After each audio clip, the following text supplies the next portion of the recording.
दोस्तों, एक व्यक्ति कोठे पर जाता है और वहां ढेर सारी महिलाएं रहती हैं। उन महिलाओं में से उसे एक महिला को चुनना था और वहां पर जितनी भी महिलाएं रहती हैं सारी लाइन से खड़ी हो जाती हैं और उस व्यक्ति को उनमें से एक अच्छी महिला को चुनना था। दोस्तों, एक से एक लेडीजें वहां पर खड़ी होती हैं, लेकिन उसमें से एक महिला जो है उससे से उसको जानी पहचानी लग रही थी। उसी महिला को वो चुनता है और कमरे में लेकर पहुंच जाता है। दोस्तों, यह कहानी है बंगलोर की, कर्नाटक की राजधानी बंगलोर की। बहुत ही सच्ची घटना है दोस्तों। बहुत ही इंटरेस्टिंग और बहुत ही दर्दनाक ये कहानी है। वाकई में आप इस कहानी को सुनेंगे तो आपका दिल तो जरूर पिघल जाएगा। दोस्तों, वीडियो में आगे बढ़ने से पहले आपसे एक छोटी सी रिक्वेस्ट है। चैनल को सब्सक्राइब करके वीडियो को लाइक और शेयर और एक प्यारा सा कमेंट जरूर कीजिएगा। दोस्तों, एक व्यक्ति जिसका नाम बिपिन होता है। बिपिन एक मल्टी नेशनल कंपनी में बंगलुरु में ही जो है जॉब कर रहा था। उसके शादी के 2 महीने ही हुए थे कि तभी जो है उसके कंपनी से कुछ काम के सिलसिले में मुंबई उसको भेजा जा रहा था। वह अपनी पत्नी के पास आता है, कहता है कि देखो, मैं कुछ दिन के लिए मुंबई जा रहा हूँ, अगर तुम्हें भी चलना होगा तो बता देना। मुझे कल ही निकलना है, तुम आराम से सोच समझ कर बता देना। दोस्तों, विपिन जो है निकल जाता है और उसकी पत्नी भी कॉल कर कर कहने लगती है कि मुझे भी मुंबई घूमना है और मैंने फैसला कर लिया है कि हमें भी मुंबई आना है। वह कहता है कोई नहीं, मैं तुम्हारी 15 तारीख को टिकट करा देता हूँ और तुम जो है ट्रेन पकड़ कर चले आना। दोस्तों, उसका टिकट जो है निकलवा देता है, एसी बोगी के रहता है और वो जो है बंगलुरु रेलवे स्टेशन पर जाती है और वहां से अपनी ट्रेन का इंतजार करती है। कुछ देर बाद ही ट्रेन आ जाता है और वो जो है अपनी सीट पे जाकर बैठ जाती है। दोस्तों, बैठने के बाद वो महिला जो है, जिसका नाम नित्या रहता है, नित्या जो है फोन लगाती है। सबसे पहले अपने सासू और ससुर को लगाती है और कहती है कि मैं आराम से बैठ गई हूँ, आप लोग को चिंता करने की कोई जरूरत नहीं है, मैं अपनी सीट पे आराम से बैठ गई हूँ। दोस्तों, दूसरी कॉल अपने पति को लगाती है, यानी कि विपिन को। कहती है आप भी टेंशन मत लेना, चिंता मत करना, और मैं जो है आराम से अपनी सीट पे बैठ गई हूँ और बस आज आज की बात है, कल सुबह मैं आपके पास ही मिलूंगी। वो कहता है चिंता करने की हमें नहीं, तुम्हें जरूरत है, क्योंकि तुम पहली बार सफर कर रही हो लंबे की, वो भी अकेले।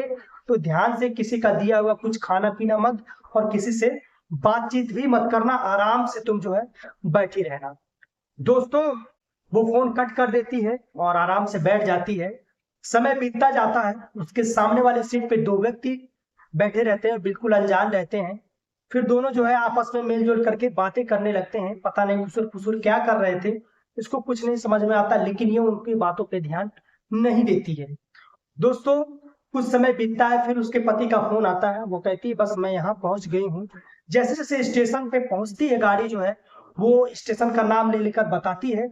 वो बताता है कितना किलोमीटर रह गया, इतना किलोमीटर, तुम्हें टेंशन चिंता लेने की कोई जरूरत नहीं है। वो कहती है कि मुझे टेंशन चिंता नहीं है, बट आप टेंशन चिंता मत लो और आराम से खा पी कर जो है सो जाओ।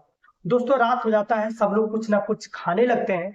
वो दो व्यक्ति जो है कुछ खाते हैं तो कहते हैं और बहन जी लीजिए, थोड़ी आप भी ले लीजिए। वो मना कर देती है, नहीं मैं नहीं खाऊंगी। लेकिन दोस्तों, वो व्यक्ति बोलने लगते, कहते हैं लगता है आप पहली बार कहीं यात्रा कर रही हैं। नित्या भी कहती है हाँ मेरा पहली बार है, वैसे तो मैंने ट्रेने में बहुत ज्यादा सफर किया है, लेकिन इतनी लंबी जो है मुंबई जाना मैं पहली बार जो है इस तरह की सफर जो है अकेले कर रही हूँ, वो भी कभी जीवन में की ही नहीं। दोस्तों, वो लोग जो है समझ जाते हैं नित्या के बारे में। दोस्तों, फिर दोनों जो है आपस में फिर कुछ कुछ बातें करने लगते हैं। फिर नित्या भी जो कुछ भी खाने लगते हैं तो वो व्यक्ति सामने ही बैठे रहते हैं। तो नित्या को देखा नहीं जाता, वो भी पूछ लेती है भाई साहब क्या आप खाएंगे। वो कहते हैं ठीक है लाइए खा लेते हैं। दोस्तों, नित्या जो है कुछ जो खाती है उनको भी देती है और अपने भी खाती है। लेकिन दोस्तों, कुछ देर बाद ही वो लोग भी कुछ खाते हैं, उसको दे देते हैं। दरअसल उसमें कुछ मिलावटी नहीं करते हैं, उसको दे देते हैं विश्वास दिलाने के लिए कि ये हमारा भी खा सके। दोस्तों, आराम से खाती है और बातचीत करने लगती है। अब नित्या को लगता है कि जो व्यक्ति है हमारा जो है मदद करेंगे। वो भी कहते हैं अगर किसी चीज की जरूरत पड़ेगी तो आप आराम से बहन जी बताइएगा, कोई संकोच वाली बात नहीं है, आप ये समझिए कि हम आपके परिवार के हैं। दोस्तों, वो भी संतुष्ट हो जाती है और फोन पे ही बता देती है अपने पति को, हमारे सामने दो भैया बैठे हुए, कोई टेंशन वाली बात नहीं है, आप टेंशन मत लीजिए। वो कह रहे हैं कुछ भी अगर दिक्कत परेशानी पड़ेगी तो आप जो है मदद हम जो है मदद करेंगे। दोस्तों वो विपिन कहता है कि देखो, किसी के बारे में इतने जल्दी पता लगाने की जरूरत नहीं, वो कैसा इंसान है कैसा नहीं। तुमको बस मैं एक ही बात कह रहा हूँ, किसी का दिया हुआ खाना मत, और कोई भी जरूरत पड़ेगी तो तुम मुझे कॉल करना। क्या दिक्कत है, क्या परेशानी है, मैं तुम्हें वो चीज बारे में बताऊंगा। दोस्तों अगला दिन होता है, कुछ ही देर में वो जो है मुंबई रेलवे स्टेशन पे पहुंचने वाली होती है। करीबन 150 या 100 किलोमीटर की दूरी रह जाता है उसे स्टेशन पे पहुंचने से। कुछ ही देर बाद दोस्तों एक चाय वाला आता है और चाय चाय चिल्लाने लगता है। वो दो व्यक्ति जो है आराम से चाय लेते हैं। वो कहते हैं बहन जी चाय आप भी पी लीजिए। नित्या जो है पहले कहती है नहीं मैं नहीं पीऊंगी, लेकिन वो व्यक्ति कहते हैं आप तो दीजिए, आप हम खा लिए थे, अब बताओ आप नहीं पियोगे तो मुझे हम लोग को दोनों को बुरा लगेगा। वो कहती है ठीक है कोई बात नहीं भैया ले लीजिए। दोस्तों नित्या जो है चाय जैसे ही पीती है और वो दोनों लोग भी पीते हैं, नित्या जैसे ही 2 घूंट ही मारी रहती है कि वो पट देना जो है अपने सीट पे गिर जाती है और तुरंत जो है बेहोश हो जाती है। दोस्तों जब उसकी आंखें खुलती हैं तो दोस्तों एक कार में वो बैठी मिली होती है और वहां पर 2 व्यक्ति भी थे और अब तो ड्राइवर भी था जो एक अनजान ड्राइवर था। दोस्तों पता नहीं वो महिला कहाँ जाती है कहाँ नहीं। फिर उसको धीरे धीरे होश आता है तो कहती है मैं यहाँ कहाँ हूँ कैसे हूँ। तो वो दोनों व्यक्ति कहते हैं बहन जी आप टेंशन मत लो, आप चिंता मत करो, आप जहाँ हो जैसी हो पड़े रहो। दोस्तों वो कार से चिल्लाने लगती है, कहती है मुझे अपने पति के पास जाना है और मेरे पति जो है इंतजार कर रहे होंगे। दोस्तों 4 घंटे हो जाते हैं, करीबन शाम हो जाते हैं जब वो कार में पड़ी रहती है। दोस्तों काफी ज्यादा टेंशन उसको होने लगता है।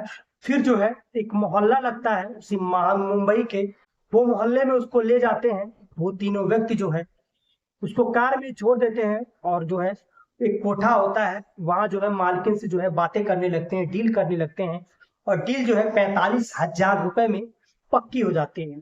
दोस्तों वो तीनों व्यक्ति जो है मिल बांट के वो पैसा ले लेते हैं और उस औरत को जो है बेच देते हैं। आपको समझ ही आ गया होगा कि दोस्तों किसी भी अनजान व्यक्ति कोई भी मिले आपको किसी का दिया हुआ नहीं खाना चाहिए। दोस्तों नित्या जो है वहां पर फंस जाती है। अब उसे जो है लग रहा था कि मैं जो है फंस चुकी हूँ। दोस्तों चिल्लाने लगती है, रोने लगती है, हाथ जोड़ने लगती हैं, कहती है कि मुझे छोड़ दीजिए, मुझे जो है ट्रेन से उठाया गया। वो अपनी सारी परेशानियां जो है वो जो हेड होती है जो कोठे की मालकिन होती है उससे बताती है, लेकिन मालकिन जो है एक बात को भी नहीं मानती। कहती है कि मैंने तो तुम्हें पैसा देकर खरीदा है, तुम चाहे जहां से आओ मुझसे इससे कोई मतलब नहीं। दोस्तों वहां पर अन्य लड़कियां भी होती हैं, उन लड़कियों से कहती है इसको ले जाओ और इसको समझाओ। दोस्तों नित्या को लड़कियां ले जाती हैं और समझाती हैं, कहती है देखो हम भी ऐसे ही आए हुए हैं और तुम्हें अच्छा होगा, तुम अब जिंदगी में कभी भी यहाँ से नहीं निकल पाओगी। तुमसे मैं एक ही रिक्वेस्ट कर रही हूँ कि तुम जो है अब जैसे मालकिन कहते हैं वैसा करो, रोना धोना बंद करो क्योंकि ये सब बेकार है। इसी तरह से हम भी रो रहे थे जो 4 दिन 10 दिन, लेकिन फिर यही जिंदगी मिली। दोस्तों लगभग 4-5 दिन हो जाता है, नित्या ना तो खाती है ना तो कुछ पीती है। फिर जो है मालकिन जो है वार्निंग देकर जाती है, कहती है अगर तुम सच संवर कर बाहर नहीं आए और ग्राहक को नहीं पकड़ी तो मैं तुम्हें इससे बेहतर दंड दूंगी। दोस्तों फिर जो है हार मानकर नित्या जो है सफर जाती है, सज जाती है और अपने धंधे पे लग जाती है। दोस्तों कुछ देर बाद एक ग्राहक आता है, उसको पसंद कर लेता है और फिर वो दोनों जो है कमरे में जाते हैं।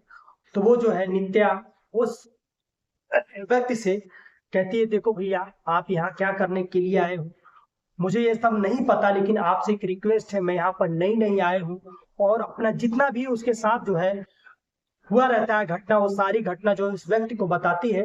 तो व्यक्ति कहता है बताइए अब मैं क्या कर सकता हूँ। वो कहती है बस आप मेरे पति को एक कॉल लगा दीजिए, वो बहुत परेशान होंगे।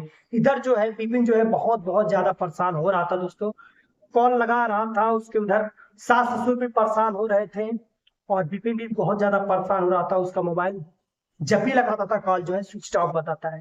दोस्तों उसके बाद लगभग 15 दिन के बाद जो है विपिन के पास जो है एक नंबर आता है जो कि एकदम बिल्कुल अनजान रहता है और जब उस नंबर से रोने की आवाज आती है उसकी पत्नी नित्या की कि मुझे आप बचा लीजिए, मैं यहाँ नहीं रहना चाहती, मैं बहुत बुरी जगह हूँ, मुझे ये नहीं पता कि मैं कहाँ हूँ कहाँ नहीं हूँ, बस मैं आपसे हाथ जोड़ूंगी आप मुझे बचा लीजिए। विपिन जब इतनी बातें अपनी पत्नी के बारे में सुनता है तो मानो उसके पैरों से जमीन जो है खसक जाता है। दोस्तों वो कहता है देखो तुम रोना धोना बंद करो और तुम ये दिमाग लगाओ कि वहां से कैसे निकलना है, और तुम बिल्कुल भी टेंशन मत लो, और मैं तुम्हें जो है खोज लूंगा तुम कहाँ हो। दोस्तों, जो व्यक्ति वहां गया रहता है वो बहुत ही अच्छा नेक इंसान रहता है, वो समझ जाता है नित्या की बातों को, और जितना भी एड्रेस रहता है वो किस इलाके में है विपिन को बता देता है कि यहाँ है, इस कोठा का नाम फला, कोठा का नाम ये है, ये गली नंबर, सारा डिटेल जो है वह व्यक्ति जो है बता देता है। और कुछ दिन बाद जो है, लगभग 2 दिन बाद जो है, विपिन वहां आता है और एक ग्राहक बनकर आता है, ना कि अपनी पत्नी को डायरेक्ट लेने के लिए आता है। दोस्तों, वहां पर बहुत सारी महिलाएं खड़ी होती हैं, उसमें से उसकी पत्नी नित्या भी खड़ी होती है, और अपनी पत्नी को देखकर जो है वो पसंद कर लेता है, और पत्नी की आंखों से घूंघट करी रहती है, आंसू गिरने लगते हैं। विपिन जो है कमरे में ले जाता है और उसे समझाता है। तुरंत ही जो है नित्या अपने पति के गले लग जाती है और रोने लगती है, कहती मुझे बचा लीजिए, यहाँ से निकाल लीजिए, मुझे बहुत ज्यादा परेशानी और दिक्कत हो रहा है यहाँ पर। वो कहता है कि देखो, तुम ऐसे करोगी, हल्ला गुल्ला करोगी तो यहाँ पर हम लोग को जो है हमला भी कर सकते हैं, मार भी सकते हैं। इससे बेहतर होगा तो तुम चुप रहो, अब तरकीब लगाओ जो है हम यहाँ से कैसे निकले। तभी जो है विपिन के मन में एक तरकीब आता है। वो तुरंत जो है पुलिस कंट्रोल रूम पे फोन लगाता है और सारी चीजें जो है डिटेल जो है शेयर करता है, पुलिस को बताता है।